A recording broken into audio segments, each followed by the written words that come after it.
Souvent, ce qui est le plus difficile à gérer, c'est le caractère imprévisible des symptômes. Même avec les meilleurs traitements, les personnes atteintes d'une arthrite peuvent éprouver des poussées de symptômes. Chez les personnes atteintes d'arthrite inflammatoire, un virus ou une infection peut aggraver les symptômes d'une maladie. L'arthrite peut toucher n'importe quelle articulation du corps. Elle peut souvent toucher plus d'une articulation. C'est pourquoi les personnes atteintes d'une arthrite ou des douleurs d'articulation chroniques peuvent avoir de la difficulté avec diverses activités. Par exemple, travailler à l'ordinateur, rester longtemps dans une même position, maintenir un rythme lors des horaires de travail, parce que la fatigue liée aux douleurs articulaires chroniques, ce n'est pas la même qui découle d'un manque de sommeil.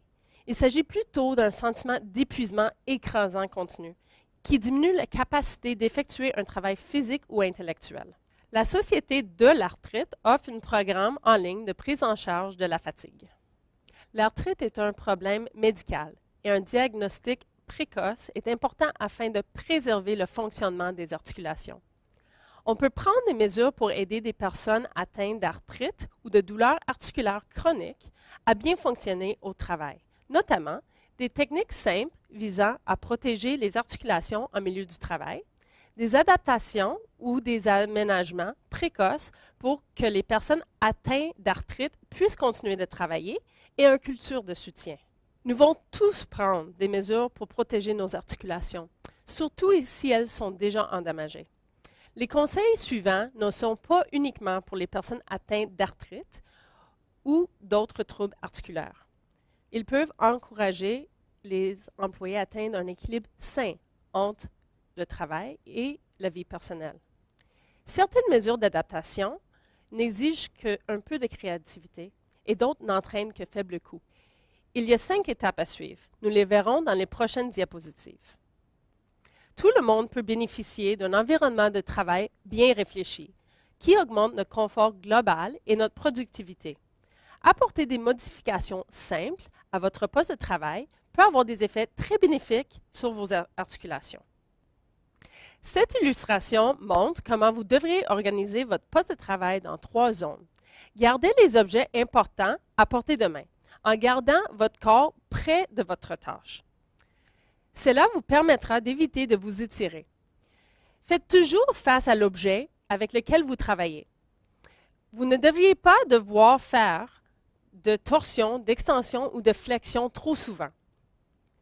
Les objets dont vous vous servez le plus souvent devraient être placés entre vos épaules et vos hanches. Dans la mesure possible, utilisez une casse d'écoute et évitez de vous étirer pour saisir le combiné et le tenir contre votre oreille. Si vous devez constamment vous étirer pour saisir un objet, votre téléphone par exemple, profitez de l'occasion pour changer de posture ou de position. Vous pourriez vous lever pendant vos appels. Vous changerez alors votre posture, ce qui aidera éventuellement à réduire la fatigue musculaire et articulaire. De plus, une fois par semaine, déplacez les objets d'un côté de votre poste de travail à l'autre pour vous obliger à travailler dans les 2 directions. Si vous avez de la difficulté, voyez si vous pouvez adapter votre poste de travail avec un clavier ajustable ou une souris à boule, un tapis pour faciliter les déplacements de votre chaise, un tabouret pour atteindre les objets posés sur les tablettes hautes pour éviter de vous étirer excessivement, des crayons à encre gel munis de larges coussinets, un morceau de plastique antidérapant pour vous aider à ouvrir les bocaux et votre réservoir d'essence, des tubes de mousse pour les manches de vos instruments ou vos outils pour qu'ils soient plus faciles à saisir. Les étapes 2 et 3 traitent l'organisation de votre travail et votre rythme de travail.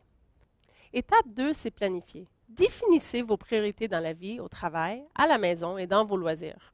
Planifiez vos activités pour la semaine de manière pour assurer un équilibre entre l'effort et le repos, entre les tâches lourdes et légères. Si un événement important est programmé au travail, prévoyez suffisamment de repos avant une période de dépense d'énergie.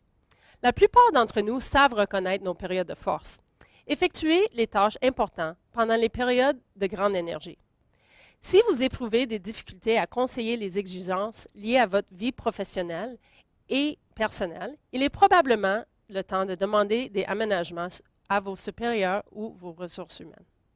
Étape 3, c'est suivre son rythme de travail.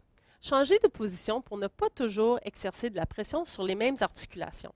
Par exemple, alterner entre les positions debout et assise et la marche. Au besoin, utilisez une minuterie. Travaillez d'un rythme raisonnable et modéré. Définissez votre tolérance aux activités de manière réaliste et planifiez en conséquence. N'oubliez pas que votre rythme ou votre tolérance change en fonction de votre énergie, votre âge et votre condition physique. Prenez régulièrement des pauses pour quelques minutes et bougez. Vous devriez peut-être discuter des pauses avec votre employeur et fournir une note de votre médecin. L'étape 4 traite des mesures nécessaires pour protéger les articulations, peu importe votre profession. Commençons par la posture. Lorsque vous adoptez une posture neutre, vous réduisez la pression et la tension sur la colonne vertébrale. La pression est répartie également entre les vertèbres et l'ouverture est optimale pour les articulations et les nerfs qui sortent du canal vertébral. Les muscles et les ligaments sont dans une position qui permet à soutenir la colonne vertébrale. Votre corps a été conçu pour bouger. Alors, même si vous êtes dans une bonne posture à maintenir pendant la majeure partie de la journée, c'est correct de se courber le dos en intermittence au cours de la journée. Le problème, c'est que la plupart des gens ont le dos voûté quand ils sont assis dans leur poste de travail et restent dans cette position presque toute la journée. Cette posture augmente la pression et la tension exercées sur la colonne vertébrale et les membres supérieurs. Essayons une technique simple pour protéger nos articulations. Adoptons une bonne posture tous ensemble. Tenez-vous debout, avec les jambes à la largeur de les hanches, sans bloquer les genoux. Imaginez de vous grandir avec un crochet par-dessus la tête. Rentrons le menton, serrez les omoplates, rentrez l'abdomen et serrez les fesses. Prenez une grande inspiration. Expirez et répétez. On va essayer encore. Donc, tenez-vous debout avec les jambes à la largeur de les hanches, avec les genoux débloqués. Prenez le crochet et vous levez vers le plafond. Rentrez le menton, serrez les omoplates ensemble, rentrez l'abdomen, serrez les fesses et prenez une bonne inspiration. Expirez. Comment vous vous sentez avec cet exercice? Maintenant, on va parler des principes d'ergonomie. Premièrement, c'est très important de maintenir une posture neutre. Deuxièmement, gardez vos charges ou les objets nécessaires de vos tâches près de votre corps. En gardant les charges près de votre corps, vous réduisez la pression exercée sur la colonne. Une charge portée au bout de bras multiplie par 10 la charge exercée sur la colonne par rapport à quand c'est près du corps. Bougez et étirez-vous. Une posture statique fatigue les muscles et les ligaments, causée par une diminution de circulation sanguine. Bougez tous les 30 à 60 minutes en changeant de posture, en vous étirant. Réduisez au minimum la pression de contact. Avoir les poignets qui reposent sur le bureau ou être mal assis sur notre chaise peut causer de la pression de tissu et avec le temps, de l'inflammation, une diminution de circulation et de l'inconfort. Utilisez un éclairage adéquat. Un éclairage trop tamisé ou trop éblouissant peut causer de la fatigue oculaire et des maux de tête. Placez-vous et votre écran à la perpendiculaire des fenêtres et inclinez-le pour réduire au minimum les reflets. Ajustez les stores au besoin. Un bon siège, c'est important. Si votre fauteuil est réglable, vous devriez apprendre à l'utiliser. Votre fauteuil doit être confortable et soutenir le bas, le milieu du dos, ainsi que les cuisses et les fesses. Idéalement, vous devriez pouvoir régler la hauteur de votre fauteuil pour placer bien à rapport à votre poste de travail. Vous devriez avoir un espace de 2 ou 3 doigts entre le rebord du fauteuil et l'arrière de vos jambes. La hauteur du fauteuil doit être ajustée de manière que vos épaules soient détendues lorsque vous êtes en position de travail. Le siège doit être plat ou le vent doit être légèrement incliné vers le haut et jamais vers le bas. Voici quelques conseils pour ceux qui n'ont pas de fauteuil réglable. Utilisez un repose-pied. Vos hanches doivent être légèrement plus hautes que vos genoux.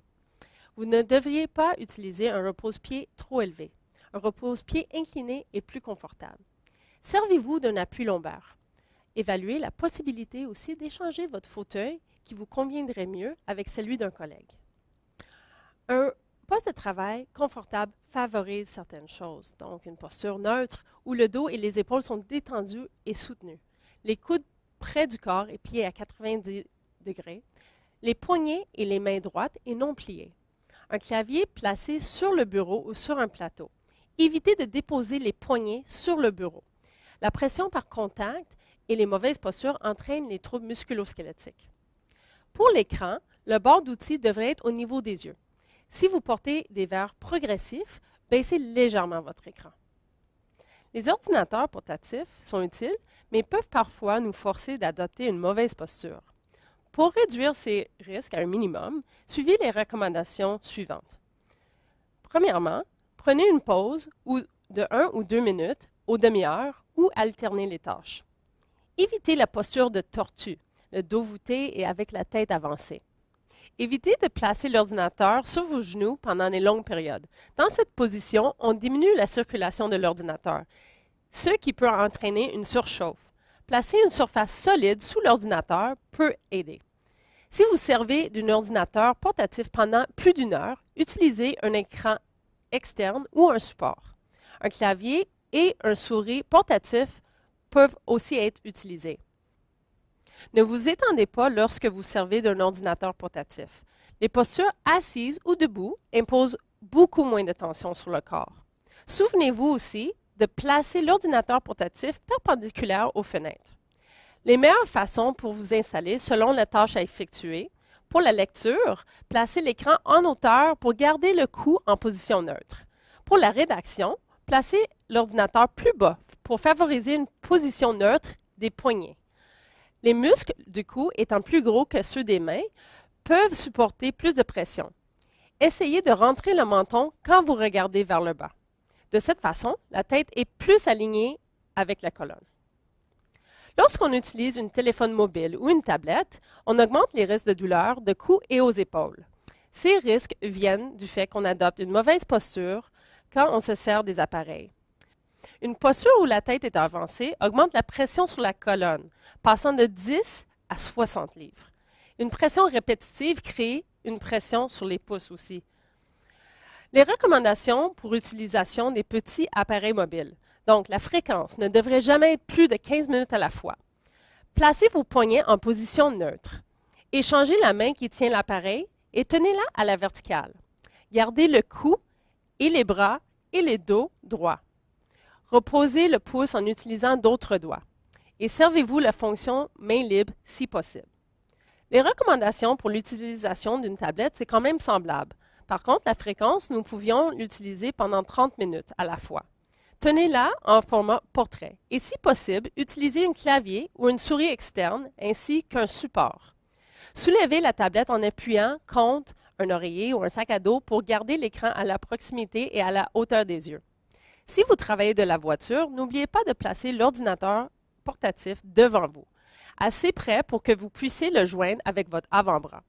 Surélevez votre ordinateur portatif sur un support ou sur un sac à dos pour éviter qu'il repousse sur les genoux ou pour le rapprocher de vos yeux. Ne vous servez pas en conduisant, évidemment. N'oubliez pas de garder une posture neutre. Il y a des appareils fonctionnels qui pourraient vous être utiles. Par exemple, un pied de fixation pour l'ordinateur portatif, l'éclairage à l'ordinateur portatif, un filtre anti-reflet ou un support à ordinateur portatif. Il y a des conseils qui visent toutes les personnes qui doivent déplacer ou soulever des objets, à la maison ou dans le cadre de leur travail. Ils sont particulièrement essentiels pour les personnes dont les articulations sont déjà endommagées ou dont les muscles sont faibles. Si vous devez déplacer des objets lourds dans le cadre de votre travail, essayez de vous servir d'un diable ou d'un chariot. Lorsque vous voyagez, utilisez une valise à roulettes et limitez le poids dans vos bagages. Il faut utiliser des techniques appropriées pour déplacer et soulever des objets. Premièrement, il faut vous échauffer avant de soulever un objet. Testez la charge au préalable. C'est important de savoir combien que ça pèse. Prévoyez votre chemin et dégagez la voie. Écartez les jambes pour avoir un meilleur équilibre. C'est important d'avoir les pieds au moins à la largeur des épaules et d'une façon décalée. Lorsque vous soulevez des objets, placez-les devant vous. Évitez les torsions et centrez votre corps devant le travail à effectuer. C'est important de solliciter les grands muscles. Servez-vous de vos jambes et de vos hanches pour vous relever. Dans la mesure possible, faire rouler ou glisser les objets lourds ou utilise un chariot. Tenez fermement les objets et faites attention lorsque vous utilisez ou que vous portez des gants. Gardez la tête et le dos droit pour garder une colonne et une posture neutre. Et si vous soulevez une charge avec quelqu'un, je suggère toujours une charge plus de 50 livres, assurez-vous de bien communiquer avec votre partenaire. Prenez le temps pour déplacer des objets au lieu de vous presser et de risquer d'abîmer vos articulations. Planifiez soigneusement le déplacement pour éviter de bouger ou de soulever des charges inutilement. Ne prenez pas le risque d'effectuer une tâche que vous n'êtes pas sûr de pouvoir faire en toute sécurité. Demandez de l'aide à un collègue. Et n'oubliez pas, c'est important de vous étirer un peu après avoir conduit longtemps. Vous augmenteriez ainsi votre circulation et vous allez préparer vos muscles à soulever et à bouger des objets vers l'hôtel, vos réunions, etc. Il existe divers outils et appareils que vous pouvez utiliser pour protéger vos articulations. Avant de prendre la moindre décision à propos de ce que pourrait vous être utile, posez-vous les questions suivantes. L'outil ou l'appareil, est-ce qu'il me facilite la tâche? Est-ce qu'il me rend la tâche plus sécuritaire? Soulage-t-il mes douleurs articulaires? Diminue-t-il la pression exercée sur mes articulations? Me permet-il d'épargner des efforts et d'économiser de l'énergie? Est-il léger? Est-il bien conçu? Est-ce que je vais l'utiliser? Le chapitre 6 du programme en ligne Articulation au travail contient beaucoup de conseils sur ce sujet. Souvent, les personnes atteintes d'arthrite se demandent s'ils doivent en parler à leur employeur ou à leurs collègues. Une étude récente démontre que certains facteurs, comme des collègues ou un employeur faisant preuve d'un soutien, encouragent la communication de cette information. De cette façon, ça peut faciliter la prise en charge de maladies comme l'arthrite en milieu du travail. Parler ou non de sa maladie à son employeur ou à ses collègues, c'est une décision très personnelle. Si votre employeur a accepté de nous recevoir aujourd'hui, ça nous donne à penser qu'il vous soutiendrait probablement. Si vous n'êtes pas atteint d'arthrite ou d'une autre maladie chronique, demandez-vous alors si vous êtes le type de collègue à manifester du soutien. N'oubliez pas que les besoins de chacun sont différents et essayez d'être sensible aux autres. On aurait tendance à croire que la douleur causée par l'arthrite est une bonne raison de ne pas être actif physiquement. Pourtant, la recherche montre que c'est bien le contraire. Des activités bien conçues peuvent non seulement atténuer les douleurs articulaires, mais également accroître votre souplesse et votre forme physique générale. L'activité physique apporte davantage encore plus direct. Pour absorber les nutriments et évacuer les déchets, le cartilage des articulations doit être en mouvement. Lorsqu'on fait régulièrement de l'exercice, le cartilage, les ligaments et les os gagnent eux aussi de la force et de la résilience. L'activité physique et de l'exercice contribuent ainsi à préserver la santé des articulations. Utilisez les ressources à votre portée.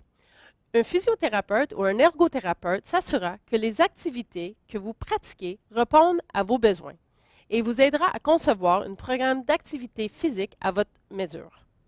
Vous pourriez faire les exercices simples à votre bureau. La Société de l'arthrite offre sans frais une affiche de les 10 meilleurs exercices. Je vous invite à télécharger cette ressource sur leur site Web. Même si vous n'avez pas l'arthrite, adopter une mode de vie sain à l'extérieur du travail vous aidera à accomplir votre journée. Pour cela, il faut bien s'alimenter, dormir suffisamment. La plupart des gens ont besoin de 8 heures de sommeil et faire assez d'activité physique. Les muscles forts et souples protègent les articulations et les os forts préviennent les fractures. La brochure d'activité physique et arthrite publiée par la Société de l'arthrite présente d'excellents conseils pour devenir actif et le demeurer. On peut l'obtenir par le site arthrite.ca. Protégez vos articulations au travail et pendant vos activités quotidiennes est d'abord et avant tout votre responsabilité. Vous devez prendre en main la santé de vos articulations, que vous soyez à la maison ou au travail. Entourez-vous des experts dont vous avez besoin. Il y a toute une équipe soignante à votre disposition. dont certains membres sont accessibles par intermédiaire de votre employeur. Si vous voulez savoir plus sur les médicaments appropriés, les thérapies parallèles, les avantages de la physiothérapie ou les moyens de se servir de la chaleur ou le froid pour gérer de la douleur, tous ces renseignements sont à votre portée. Mais n'oubliez pas, vous êtes le chef d'équipe. Vous pouvez lutter contre l'arthrite.